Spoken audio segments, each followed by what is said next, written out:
obrigada pela presença. É um prazer para mim fazer não é uma moderação, é uma conversa com o Sérgio Rodrigues, por vários motivos. Um deles é que, quando eu comecei a seriamente me dedicar à cobertura de livros, o Sérgio era referência para mim, né? Eu tenho até hoje, quer dizer, eu digo, desde aquela época, uns 10, 15 anos, eu abria para ver no blog, que ele mantém até hoje, ele sempre escreve, né? Quer dizer, já migrou, antes era no Mínimo. No Mínimo, depois IG. E hoje está no portal da Veja. E ler os livros do Sérgio, para mim, é um pouco inevitável, quer dizer, decorrência do que eu acompanho e quase sempre compartilho do gosto dele. Eu falo, então, tenho que ler os livros que ele escreve, porque o mais natural vai ser eu gostar, vai ser eu aprovar. E esse livro é um livro que está sendo bastante especial também, porque a gente estava conversando hoje de manhã, esse livro está conseguindo ter uma recepção, né, de leitores, que ele estava mais fechado num círculo, né, de leitores que conheciam o trabalho dele e que acompanham bastante literatura. Dessa vez, ele está conseguindo ter mais leitores, gente que nem sempre está atento à literatura, mas se viu despertado pelo tema, que chama O Drible. E é um livro que trabalha bastante com a relação entre literatura e futebol, faz do futebol o grande mote, né, o grande, talvez, personagem, e trata também de outras questões, como preconceito racial, a ditadura, enfim, é um livro bastante rico e tem chamado bastante a atenção por causa dessa relação com o futebol no ano da Copa, né? Mas o que eu acho mais interessante, remetendo à mesa de ontem, que você moderou, sobre o tempo da escrita, é que é um livro que começou, na verdade, há mais de uma década. Quer dizer, não é que ele pensou em fazer o livro para a Copa, é uma coincidência bastante feliz de ter ficado pronto a tempo, mas na verdade, começa com um conto que você escreve há mais de 10 anos e levou um tempo para ele maturar essa ideia. E eu queria que você falasse justamente desse tempo que você precisou para escrever esse livro e, aproveitando essa pergunta, fazer um pouco o apanhado do que você vem fazendo até aqui.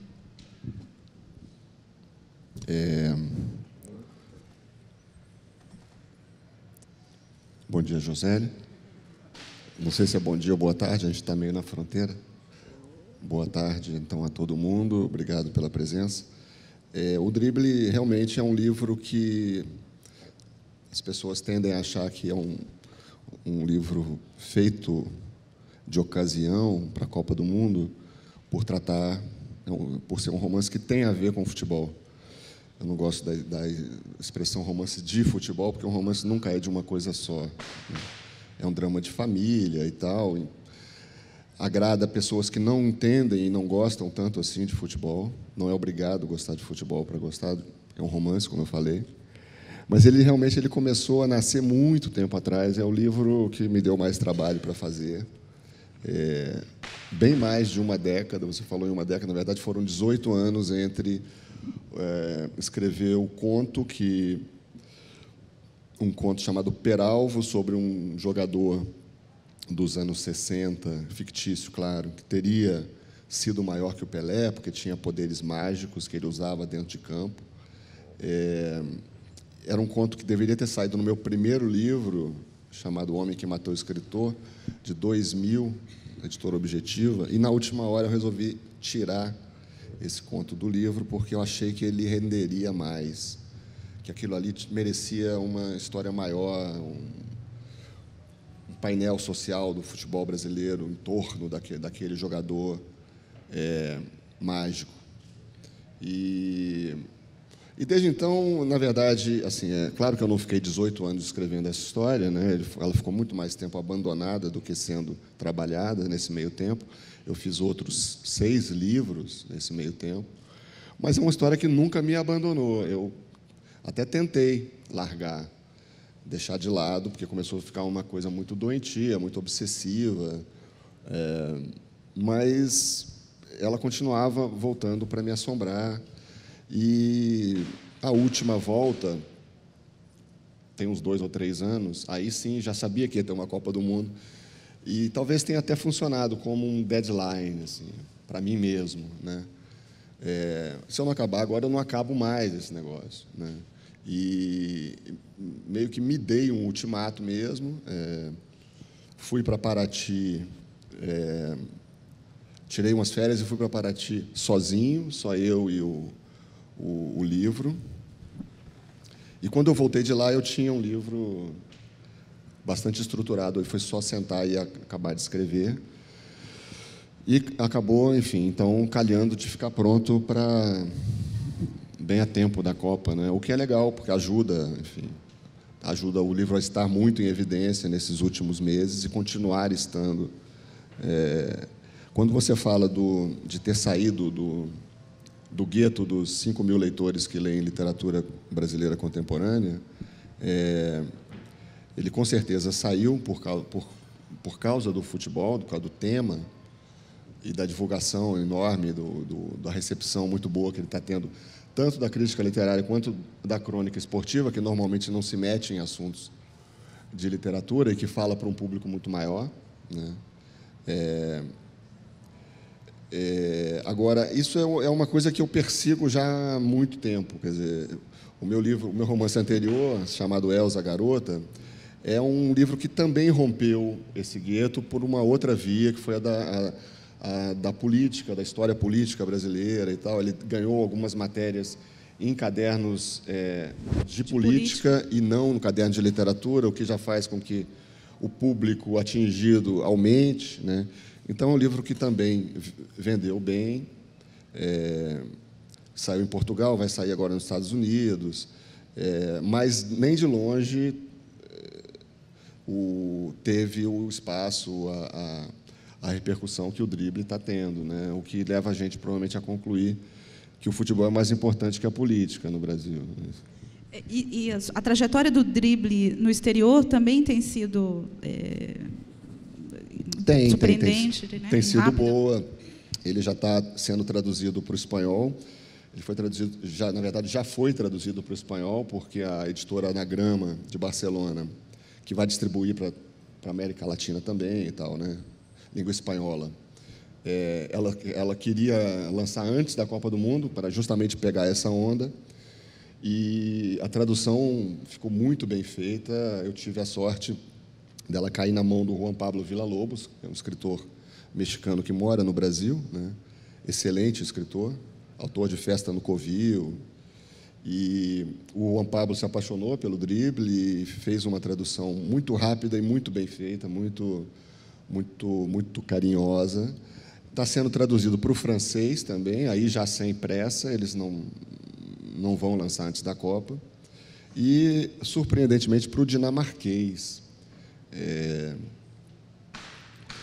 E tem, enfim, outras conversas ainda em andamento e tal. Eu acredito que rola em outros países, mas assim, o futebol, nesse caso, também abre portas. O futebol brasileiro, a força do futebol brasileiro criou esse interesse. Talvez no exterior. Eu acho que ajudou. Não, e o fato do livro também ter sido acolhido de braços abertos pelo Brasil, né? Uma coisa que eu acho que, assim, não nos ajuda a vender a nossa... Agora está melhorando demais isso, né? Com a venda da literatura brasileira para o mundo, de poucos anos para cá, o novo projeto da Biblioteca Nacional de Apoio à Tradução, o próprio interesse que o mundo, de repente, ganhou pelo Brasil, porque o Brasil seria, acreditaram, né, tolinhos, que o Brasil ia dar certo, de repente, e tal. Isso tudo mudou muito esse quadro, mas eu acho que uma coisa que sempre dificultou demais a nossa venda no exterior é o fato da nossa venda no Brasil ser tão pífia, né?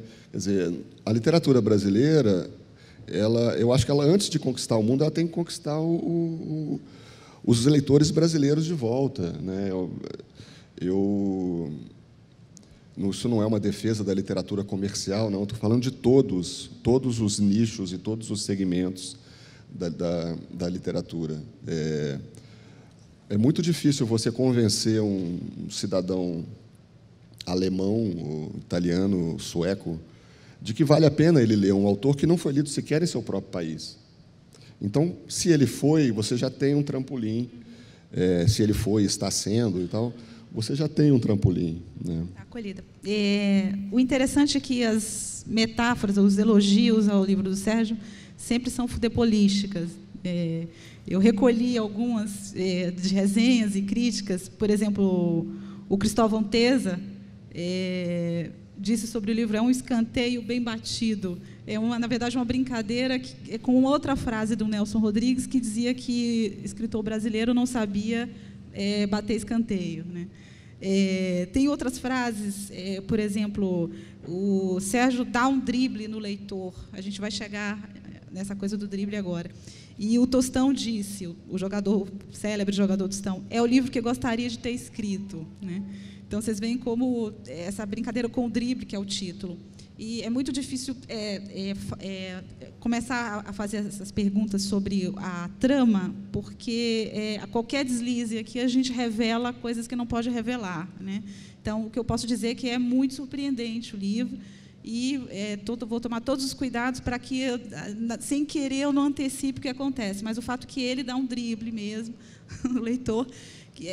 A história começa com um pai e um filho que vão se reencontrar, e esse reencontro, a gente espera, enfim, uma reconciliação depois de mais de 2 décadas que eles estão separados, né?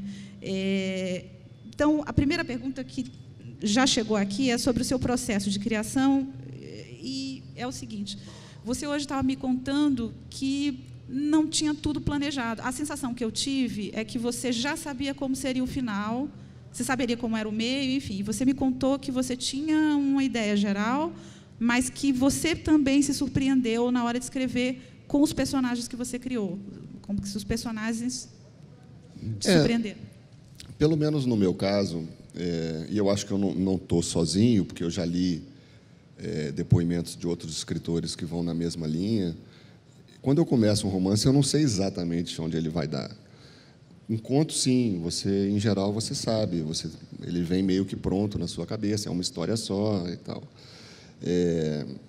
Um romance, ele é um feixe de histórias, né? Então, aquilo ali tem tantas variáveis ali dentro, tantos cruzamentos, tantas encruzilhadas, que eu acho que é muito difícil você planificar completamente. Você até faz um plano geral, né? Depois você vai mudando esse plano geral. Às vezes, porque o personagem te obriga a mudar, né? O que você tinha imaginado que seria coerente, faria sentido para aquele personagem, passa a não fazer mais, porque ele ganha uma textura, uma autonomia que, enfim, que não estava exatamente nos seus planos. Tem uma série de coisas que vão acontecendo. No meu caso, eu vou descobrindo a história que eu estou escrevendo aos poucos. É um pouco como apalpar no escuro, assim. Tem uma frase do escritor americano Yale Doctorow, que eu acho ótima, que ele disse que escrever um romance é como dirigir com neblina à noite, né? Que você só consegue enxergar 1 metro na frente do carro, mas que, se você for com cuidado, você acaba completando a viagem. E é isso. Quando eu descobri o final desse livro, eu sabia que, enfim, esse pai e esse filho iam tentar uma reaproximação, que ela não daria exatamente certo e tal, mas eu não sabia como exatamente isso ia acontecer. Quando eu descobri, eu já estava próximo do fim, eu fiquei chocado, foi horrível. Eu não tinha certeza se eu realmente queria escrever aquilo. Passei alguns dias... Não, é sério. Eu passei alguns dias em crise, assim. Falei, eu não sei se eu quero escrever isso, né? De alguma forma, você quer, sei lá, você quer passar mensagens legais ao mundo e tal. E quando você descobre que você está... Enfim... mas é isso, a história exigiu isso, e eu acho que foi bem exigida. Ela tinha razão, ela sempre tem razão. E eu acho que, às vezes, é uma sabedoria você se curvar à história, saber se curvar à história, porque, se você forçar a barra e tentar submeter os personagens e a história a uns desígnios muito pré-definidos, você violenta essa história e você pode acabar tirando dela a força que ela tem. Eu acredito nisso. É uma história de pai e filho, é uma história, ao mesmo tempo, do país a partir do futebol, é um pouco uma história do futebol no Brasil.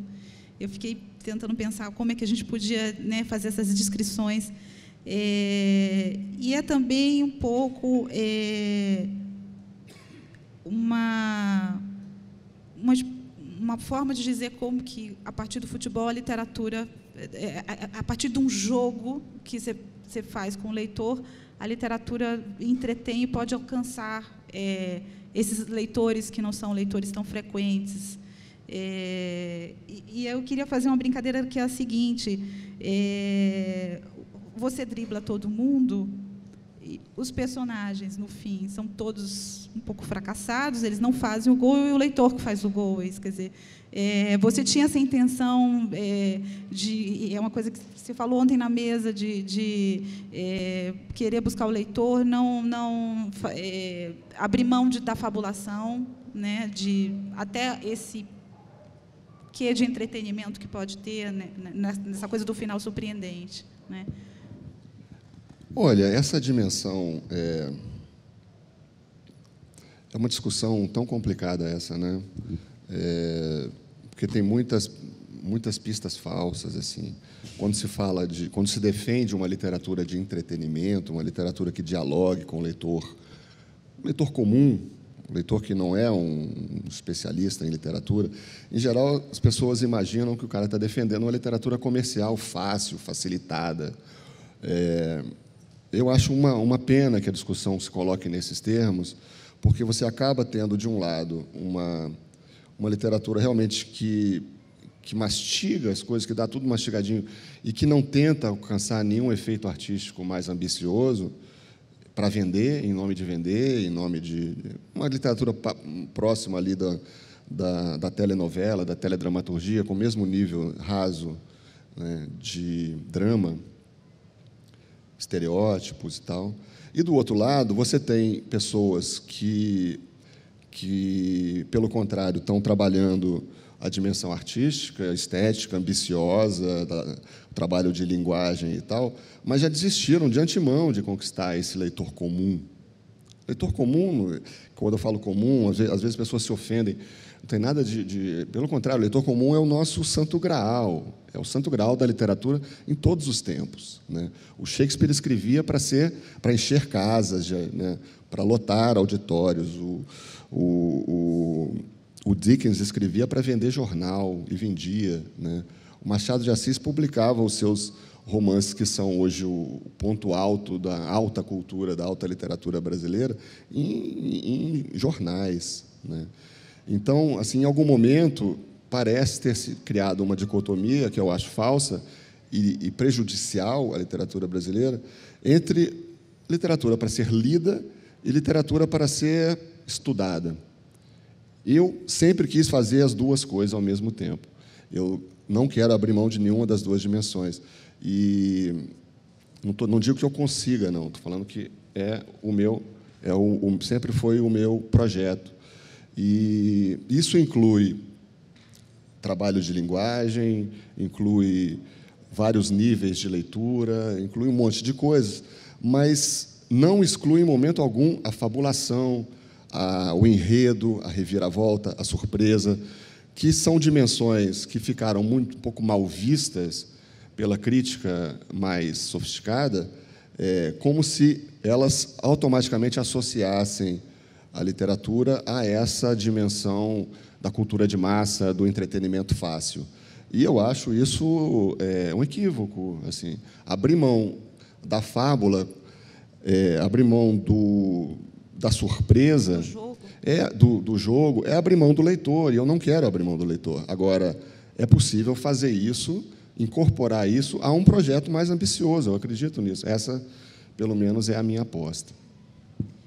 Além do futebol, que é um tema quase, até pouco tempo atrás, desaparecido da literatura, você trata da questão do preconceito, né, racial, e você trata também da ditadura, que também são dois temas que, quase sempre, no balanço do que a gente não está tratando, são também recorrentemente lembrados como ausentes. Em que medida você planejou isso? Quer dizer, por que também essa história da ditadura? Quer dizer, como que isso se combinou na sua história? Olha, a ditadura aparece em quase tudo que eu escrevo. Eu nasci em 62, tinha 2 anos quando começou essa maldita era do poder militar no Brasil. Não sabia, obviamente, o que estava acontecendo naquela altura, mas eu cresci dentro disso aí, né? E enfim, entrei na idade adulta junto com a abertura. Então, eu posso dizer que eu me formei dentro de uma ditadura e que, no momento em que eu começava a exercitar um pouco mais o senso crítico e tal, eu já comecei a olhar para ela como algo que tinha acabado e que se precisava dar conta daquilo. Era um legado cultural nosso. Então, de alguma forma, sempre aparece. Eu nunca fiz nada que fosse sobre a ditadura. Este livro é sobre a ditadura, mas ela está em tudo que eu faço. A Semente de Flowerville é uma farsa, é um livro pequeno e meio em ritmo de história em quadrinho, mas é uma ideia uma tentativa de situar as sementes dessa vida urbana em grandes condomínios meio fascistoides e tal, as sementes disso na ditadura brasileira, né? E aí de forma literal, nos porões, que de fato são porões e tal, que o personagem vai descobrindo ali, então, uma coisa meio grotesca. E em outras histórias, em contos meus e tal, e no caso do Drible aparece porque o Elza do Estado Novo. Assim, o Elza começa no pré-Estado Novo, né? Passa pelo Estado Novo e chega a 64 também, que aí é o meu romance mais político mesmo, não tinha como não chegar. Também estabelece uma relação entre o anticomunismo feroz que nasce na era Vargas, não nasce, mas, enfim, é fomentadíssimo na era Vargas, uma relação entre isso e o golpe de 64, né? E agora o Drible também, porque, na verdade, assim, eu só sei escrever, tem 1000 formas de escrever, né? Tem histórias maravilhosas que você não sabe se passam, em que século se passam ou em que país se passam, né? Tudo um pouco nebuloso. Eu admiro esse tipo de história, busca a universalidade direto, em linha direta com o absoluto, digamos assim, mas eu só sei escrever sobre contextos históricos muito claros, e as minhas histórias estão encharcadas de referência à cultura, a fatos políticos da época, a filmes, a música. É o que eu sei fazer, é uma limitação, né? A frase do Quintana, maravilhosa, né? Que estilo é aquilo que faz cada escritor só escrever como pode, né? E é assim que eu posso, é assim que eu sei fazer. Então, é inevitável que o meu país acabe aparecendo como cenário, como a minha geração acabe aparecendo. Quer dizer, no caso da ditadura, o pai, né, esse pai, o velho cronista esportivo Murilo Filho, é um cara que tem relações um pouco escusas com a ditadura, ele se beneficia daquilo, e o filho dele como eu, é um sujeito que fica adulto junto com a abertura, então ele vive o rock dos anos 80, enfim, aí já é uma outra forma de lidar com esse tema da ditadura, né? Ela já está encerrada e você tem aquele clima meio de euforia dos anos 80, aquela euforia meio como se agora somos uma democracia, está tudo resolvido. Obviamente não estava, era só o começo do trabalho, né?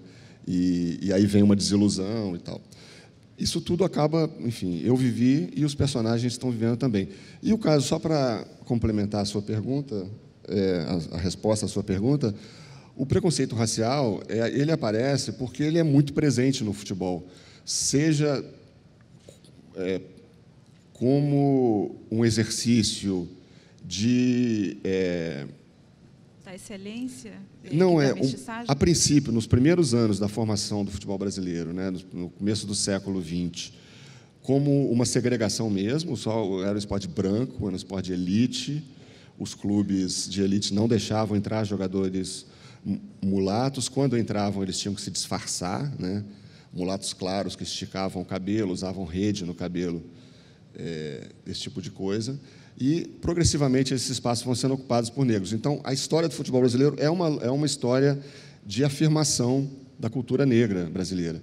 Isso é celebrado, é contado e celebrado num livro belíssimo chamado O Negro no Futebol Brasileiro, do Mário Filho, que é personagem do drible.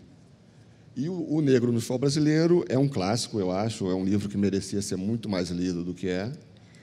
É um clássico que você pode tranquilamente botar na mesma prateleira do Raízes do Brasil, do Casagrande Senzala, até do Caio Prado Júnior. E, no entanto, é um livro muito pouco lido. Eu acho que, no Brasil, quando o Brasil for um país melhor, esse livro vai ser ensinado nas escolas, assim, eu espero. É uma história muito bonita e muito bem escrita, um livrão, uma epopeia, sobre como os jogadores negros foram ocupando esses espaços e transformando o futebol brasileiro no que ele é, né? Nessa coisa que o mundo inteiro reverencia,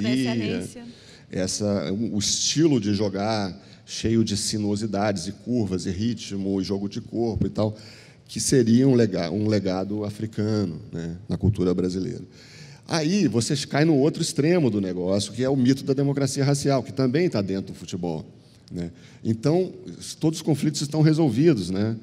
O negro foi incorporado, foi saudado. O Gilberto Freire, que é um sociólogo que flertou com essa ideia da democracia racial, e até hoje é muito acusado por isso, era um grande entusiasta do negro no futebol brasileiro, e o Mário Filho também chegou perto disso. A primeira edição do livro, que depois ele corrigiu e ampliou, mas a primeira edição é de 47, em pleno Estado Novo, e tem frases espantosas, do tipo, acabou o racismo no Brasil e tal. Depois ele reviu isso, felizmente,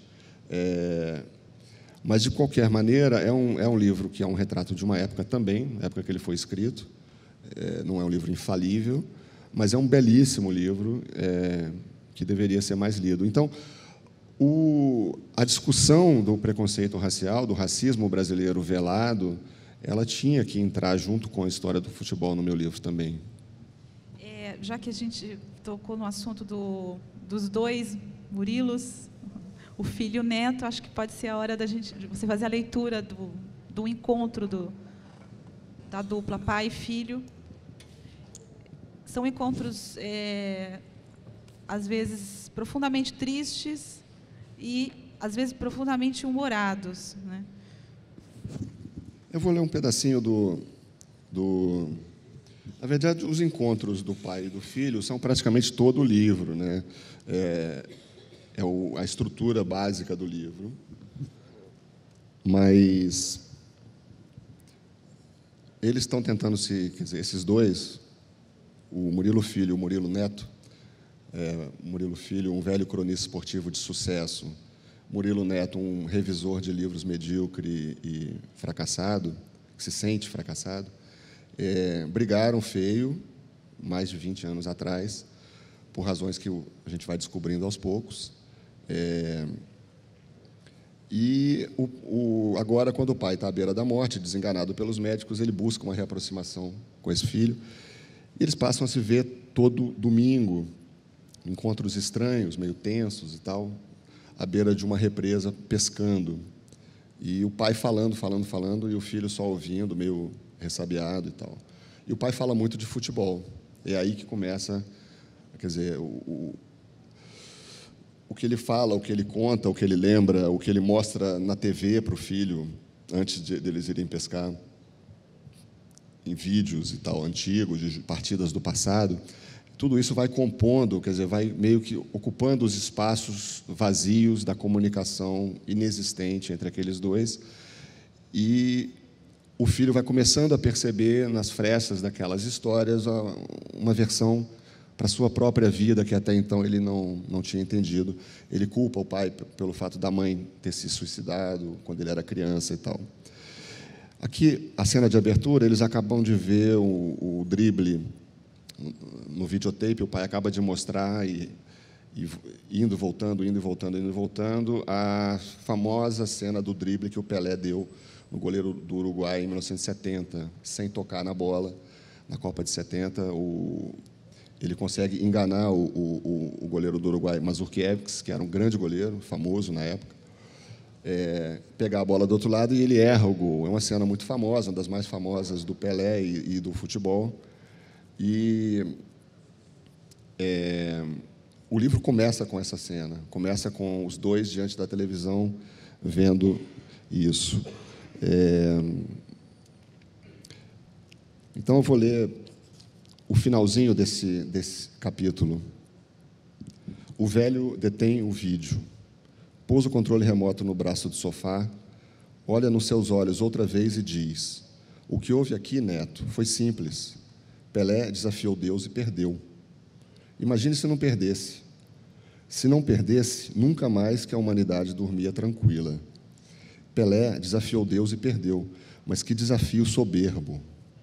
Esse gol que ele não fez não é só o maior momento da história do Pelé, é também o maior momento da história do futebol. Você entende isso? A intervenção do sobrenatural, o relâmpago de eternidade que caiu à esquerda das cabines de rádio e TV do simpático Jalisco, 17 de junho de 1970, pois eu posso garantir que foi isso que aconteceu. E eu estava lá e sei.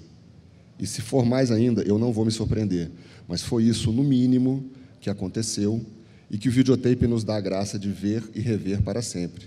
Está vendo? Coisa tremenda, Tizil. Pondo-se de pé com dificuldade, afasta-se da bolha de calor criada pela lareira e caminha até a varanda. Você vai atrás. Passa pouco do meio-dia, mas o inverno chegou com determinação. O hálito gelado que vem da mata os abraça e, nesse momento, você vê seu pai em Guadalajara, um jovem de mais de 30, com costeletas de Félix, bigodão de Rivelino, tomando cerveja com guacamole, enquanto aqui embaixo se acabava o mundo tal como você, em seus 5 anos, o conhecia. É como se a vida inteira tivesse como único gonzo aquele verão mexicano, inverno no Brasil. Quando seu pai não foi na bola, o drible de Pelé e Mazurkiewicz quebrou a espinha do destino e o mundo degringolou. Há desses momentos em que tudo parece acontecer ao mesmo tempo, passado e futuro achatados em presente. O mesmo que dizer que nada jamais aconteceu ou acontecerá.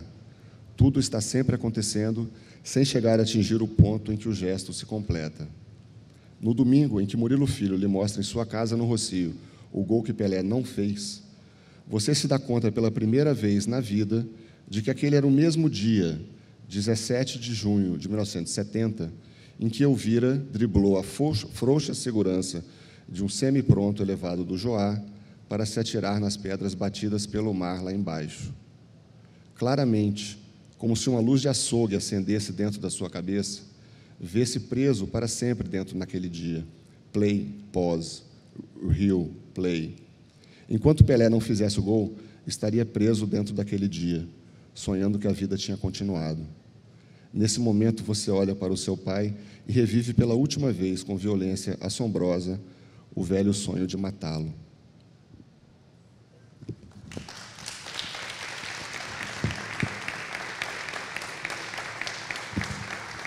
Obrigado. Em torno desse debate de por que o futebol não entrou na literatura, por que não entrou, enfim, também não é nunca é uma obrigação que se trate de um tema na literatura. Você, na verdade, dá uma, talvez propositadamente, uma grande explicação de porque isso não aconteceu, que as narrativas dos cronistas são tão fantásticas sobre o futebol que praticamente inventaram o futebol tal como a gente conhece, porque as pessoas não viam os jogos, as pessoas ouviam no rádio os jogos. Então, a narração dos radialistas e as crônicas é que, na verdade, fizeram com que a gente visse, moldaram, talvez, o nosso olhar e incentivaram os jogadores a fazer aquelas loucuras que os caras inventavam para eles. E aí eu queria juntar isso ao fato de que o Nelson Rodrigues está presente no livro, algumas pessoas da vida real estão presentes, o Nelson Rodrigues, que é o irmão famoso do Mário Filho, e ele aparece em alguns momentos, falando coisas engraçadas, enfim, e que também foi o grande autor, o grande cronista de futebol, que, segundo contam, via os jogos de costas. Quer dizer, eu queria que você falasse um pouco dessas narrativas de futebol que os cronistas, os radialistas fizeram, e depois também aproveitar para ler esse trecho em que você fala um pouco dessa época em que o rádio moldou o nosso olhar. Essa história do rádio é uma tese do Murilo Filho, né, que é meio séria, meio de brincadeira, no meu caso. No caso dele é bastante séria. Mas ele é um cara um pouco excêntrico, tem umas ideias meio excêntricas. Mas é uma tese que eu não encamparia completamente, mas eu acho que ela tem um fundo de verdade, que é a tese segundo a qual o futebol brasileiro se tornou o que por causa dos radialistas, por causa das mentiras que os radialistas contavam ao narrar os jogos. Eles inventavam, quer dizer, qualquer pelada chinfrim, né, virava um espetáculo incrível, feitos heróicos e jogadas espetaculares. A maioria absoluta da população acompanhava o futebol pelo rádio, né? Quem não estava no estádio só tinha o rádio para saber o que estava acontecendo. E a tese do Murilo Filho é de que... Murilo Filho que não joga nada, né? Não, Murilo Filho é o pai, né? Desculpa, é verdade, é o neto que não joga. O neto é que é ruim de bola. Não, o Murilo Filho também é ruim de bola, mas ele escreve, né? É como eu também. Entende. Eu nunca fui bom de bola, não. E acho que por isso eu resolvi escrever sobre, para tentar dar uns dribles literários, já que os dribles de verdade nunca estiveram ao meu alcance. Mas... Ninguém ainda perguntou para que time ele torce aqui. Eu estava esperando que alguém ia perguntar isso. Flamengo. Mas a tese é essa, quer dizer, que os jogadores tiveram que fazer um esforço enorme para ficar à altura das mentiras que os radialistas contavam sobre eles, né? Realmente, assim, o Nelson e outros cronistas, eles ocuparam um espaço de texto produzido sobre futebol que talvez tenha dificultado um pouco a chegada dos ficcionistas, porque a crônica esportiva brasileira é uma crônica de alto nível mesmo, altíssimo nível, né? Não só Nelson Rodrigues, Paulo Mendes Campos, e muitos outros, né? Até hoje você tem crônicas, textos muito finos e observações muito agudas e tal, do Tostão, do Juca, Kfouri, enfim, muita gente. Mesmo assim, já passou a época de ouro dos cronistas, sem dúvida nenhuma que passou, mas tem um legado aí que ainda é defendido até hoje, né? Pela crônica. Agora, a crônica, o trabalho dela é um pouco mais fácil também, porque você está colado no fato, né, no jogo, no comentário sobre um fato, sobre a notícia, o jogador, o drible, o fracasso, a venda do jogador para o exterior, ou mesmo, enfim, desmandos da CBF, corrupção na Copa. Quer dizer, a crônica esportiva ela sempre foi colada no noticiário, por mais que ela viajasse, como o Nelson viajava, né? Ele pegava um detalhe da partida, que, em geral, ele nem tinha visto em primeira mão, porque ele ficava de costas batendo papo no Maracanã, ele não via o jogo direito, dizem. Mas contavam para ele, olha, aconteceu isso. O Didi deu um passe incrível. E ele escrevia sobre o passe do Didi com uma dimensão épica, fabulosa, realmente muito difícil de imitar, inimitável e insuperável, eu acho. É um gênio, eu considero um gênio. É uma coisa tão marcante que eu me toquei que eu precisava trazer ele para o meu time. Assim, eu precisava botar ele dentro do meu livro, porque não dava para competir com o Nelson, era melhor contratar o Nelson. Eu contratei o Nelson, não foi caro, para o jogador que ele saiu um preço bom. E assim, é possível que a crônica, como eu estava falando, tenha intimidado a ficção durante muito tempo. Mas não sei. O trabalho da crônica é mais simples por estar colado no fato. O futebol é uma narrativa fechada, como todo esporte é. ela já tem ali todos os elementos, né? Não é fácil para um ficcionista chegar com as suas mentiras a tiracolo e competir com essas mitologias semi-verdadeiras, mas de qualquer maneira reais, em algum nível, né? Que o futebol acaba gerando em torno dele mesmo. Então, isso também talvez ajude a explicar essa famosa, tão falada presença pequena do futebol na literatura. Eu fiquei pensando no quanto de pesquisa você teve que fazer. Você teve um período como jornalista da área esportiva, mas há uma sequência, enfim, de histórias, de jogos, de dribles, de jogadores. Além disso, há também toda uma história, um pouco da cultura pop dos anos 80, 90, né, através do Murilo Neto, que é o filho. O quanto de pesquisa você teve que fazer e em que etapa isso acontece na hora de você escrever o livro? Muito pouca pesquisa, viu, Josélia? Você lembrava tudo de cabeça? Não, assim, o que eu não lembrava de cabeça eu ia pesquisar, mas assim, especificamente aquilo que eu já sabia que eu queria incluir. É claro que, no caso da história do futebol, eu li muito livro, e o que mais me ajudou foi O Negro no Futebol Brasileiro, do Mário Filho. Agora, eu li e tratei de esquecer. Assim, eu não gosto de pesquisar. O meu romance anterior, o Elsa, é um romance todo em cima de pesquisa, e eu adoro ele, enfim, eu acho que ele é um romance bem sucedido, mistura ficção e não ficção de uma maneira, eu acho que original, com uma certa ousadia formal até. Mas, assim, eu prefiro escrever sem pesquisar. Eu não sei, talvez por preguiça mesmo, ou talvez por achar que a pesquisa ela pode atravancar um pouco o trabalho da fabulação e da imaginação. Eu li muito livro ao longo desses 18 anos aí. Foram 18 anos que eu estava atento a livros de futebol.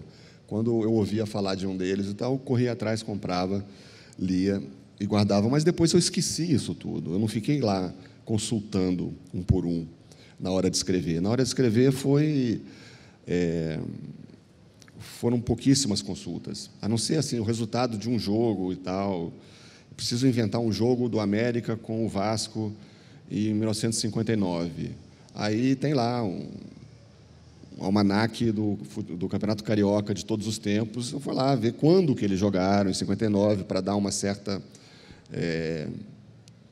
um certo verniz ali de autenticidade e tal. Mas isso é um detalhe bobo, na verdade. Assim, a história em si não deve nada à pesquisa nenhuma. E o caso da cultura pop dos anos 70 e 80, menos ainda, porque aí é a minha infância, a minha adolescência, o meu tempo, tudo que está na cabeça do Neto, que é um obcecado com cultura pop,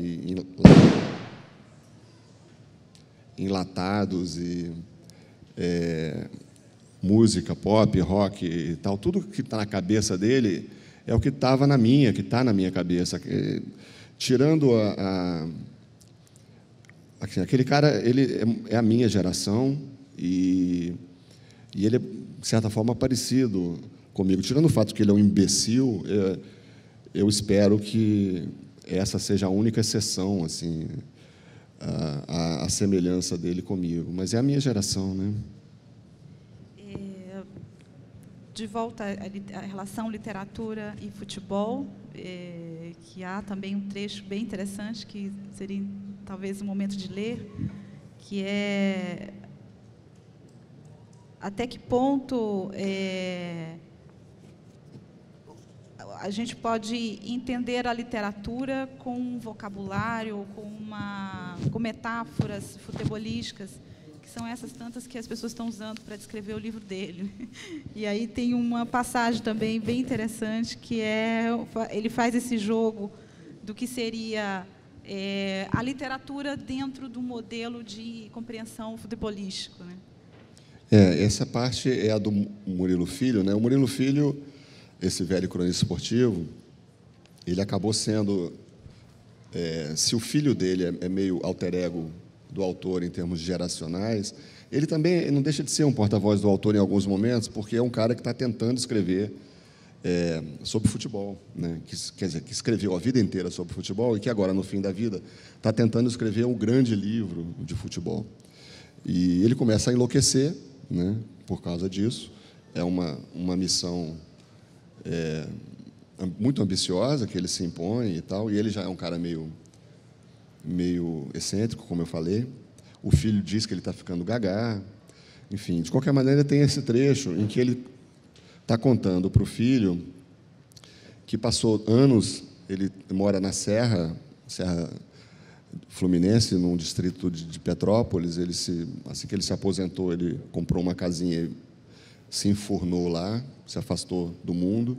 Ele, que era um cara de grande sucesso social e mundano, e passou lá 10 anos escrevendo o grande livro do futebol, na cabeça dele. E um dia ele se dá conta de que aquele grande livro do futebol era horroroso e joga fora o livro. Tem uma crise, fica doente e tal. E aí que ele começa a escrever a história do Peralvo. Mas antes de escrever a história do Peralvo, do craque com poderes sobrenaturais, segundo ele, né? Não segundo ele, eu não banco isso, mas ele banca. Ele explica para o neto, para o filho dele, que entrou em crise com o tal primeiro livro, grande livro do futebol que ele estava escrevendo, e ele diz o seguinte: relendo, disse ele, me dei conta de que aquilo não passava de um angu empelotado de tentativas de espelhar sintaticamente o jogo. Tinha a frase trivela, a elipse da vaca, a goleada adverbial de modo, a retranca cabralina, o futebol total pós-moderno. Tudo a serviço da demonstração ensaística de uma tese sutil que seria coisa de gênio se não fosse, convenhamos, completamente asnal, a do paralelo entre futebol e prosa de ficção. A prosa realista, anglo-saxônica, correspondendo a um jogo de poucos toques em ângulos retos, em velocidade, até chegar à linha de fundo e cruzar a bola para cabeceadores implacáveis cravarem ela no gol. Sempre assim e sempre eficaz, pelo menos até ficar previsível e fácil de marcar. Hammett e Hemingway, atacantes da seleção da língua inglesa.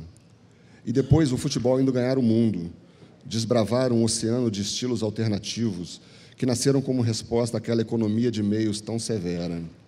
É aí que entra a prosa poético-picaresca de Garrincha, que filtrava a realidade em gags de filme mudo.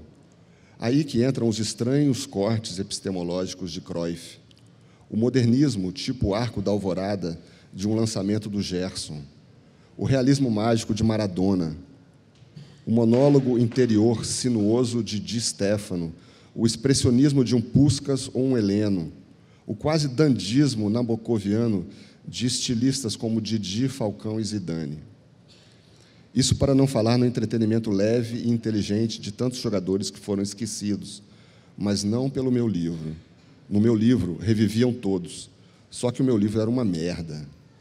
O fracasso de uma vida. Perceber isso quase me matou.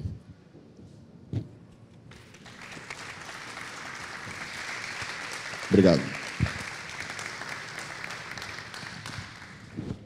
Eu vou fazer mais uma última pergunta. A gente não tem muito mais tempo. Alguém? A gente não tem mais tempo. Não tem mais tempo.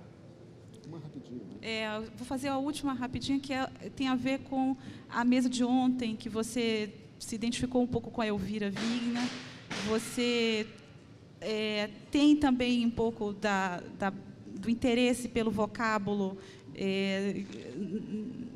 do Evandro, quer dizer, você não faz as brincadeiras com os vocábulos que ele faz, mas você tem uma coluna sobre língua portuguesa, enfim. Eu queria que você se colocasse nesse jogo da literatura brasileira atual. Você está no time de quem? Quem seriam os seus colegas de time? É um exercício de crítica difícil. Você faz isso na sua coluna em relação aos outros, talvez seja mais difícil fazer para si mesmo. Eu diria que é impossível, né, Josélia? Faz uma escalação, pode ser muito maldade do passado ou do presente. Do passado ou do presente, melhorou. Não, assim... Pode ter jogador internacional. Eu acho que, na verdade, eu já me coloquei mais cedo, quando eu falei dessa tentativa de fundir essas dimensões da grande arte ambiciosa e da literatura que as pessoas leem com prazer e viram páginas compulsivamente. Eu gostaria muito de fazer essa fusão. Eu admiro um monte de gente na literatura brasileira, mas eu não sou muito fã de criar times. Assim. Claro que existem afinidades aqui, ali. Um livro que tem a ver com o futebol que eu li, completamente diferente do Drible, mas que eu admiro, é o livro do Michel Laub, O Segundo Tempo. Eu acho que existe uma preocupação dessa geração do Michel, do Galera e tal, em reconquistar esse leitor. Então, eu vejo isso com muito bons olhos. Não é exatamente a minha geração, porque eu sou um cara mais velho e estreiei um pouco mais tarde também. Não sou exatamente a mesma geração, mas, assim, de qualquer maneira, estamos escrevendo ao mesmo tempo, nesse século XXI, em que eu acho que, de repente, bateu um inconformismo. Assim. A gente não tem por que ficar escrevendo para os 47 leitores que o Evandro Ferreira, brincando, diz que tem. Né? É aí que você se aproxima da Maria Valéria, da tentativa de conquistar o leitor.